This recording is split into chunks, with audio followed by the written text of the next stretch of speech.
আরে ভাই তুই এখানে নতুন বাইকটা কিনলি না নাকি? আরে ভাই নতুন বাইক না তো, পুরনো বাইক, কিন্তু আমি পাইছি দৌড় প্রতিযোগিতায়। কিভাবে পালি তুই? এ তো দৌড় প্রতিযোগিতায় পালাম। আরে তুই পাইছিস না, তুই চুরি করে আছিস। কোন থেকে কি বই বলছিস? এই আমি জানি তুই চুরি করে দে। এ ভাই কি বলছিস? আরে তুই- এলো এলো মিথ্যে কথা তুই বলছিস। চুরি করে আমি জানি। চুরি করে নিয়েছি আমি তো হ্যাঁ? দৌড় প্রতিযোগিতায় পাইছি সাইকেল।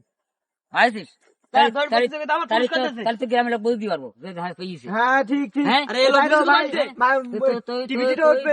তুই চুরি করে নিয়েছিস? আরে আমি চুরি করিনি ভাই, এলো মিথ্যে কথা বলছিস তুমি। তাই? না ভাই এ লোক তো একটা কথা বলিছে যে ইয়ে উঠবে, টিভিতে উঠবে যে অমুক বউ হ্যাঁ, হ্যাঁ, আমি এটা হলো দৌড় প্রতিযোগিতা পাইছি আমার। কিভাবে পেয়েছেন? আমরা আরে দৌড় প্রতিযোগিতা শোনেন, হ্যাঁ দুটো ছেলি হুম। হালদারে এসি মাদক খাচ্ছিল, হুম। আর দুটো পুলিশ এসি হুম। ওরা দুজনে তালাই নিয়ে গেছে, হ্যাঁ, আর মোটর সাইকেল ওরা ঠিক আছে। হ্যাঁ। আমিও ওদের পিছন পিছন দৌড়িয়েছি, কিন্তু ওটা ধরতে পারিনি, তাই আমি ফাঁসাইছি, আমি মোটর সাইকেল নিয়ে চলে আইছি। তাই পাইছিস? হ্যাঁ তাহলে তুই ফেকাম তো সারা। হ্যাঁ তাই তো বলছি যে ঝামেলা করে তুই বল, বেকার ছাড়া।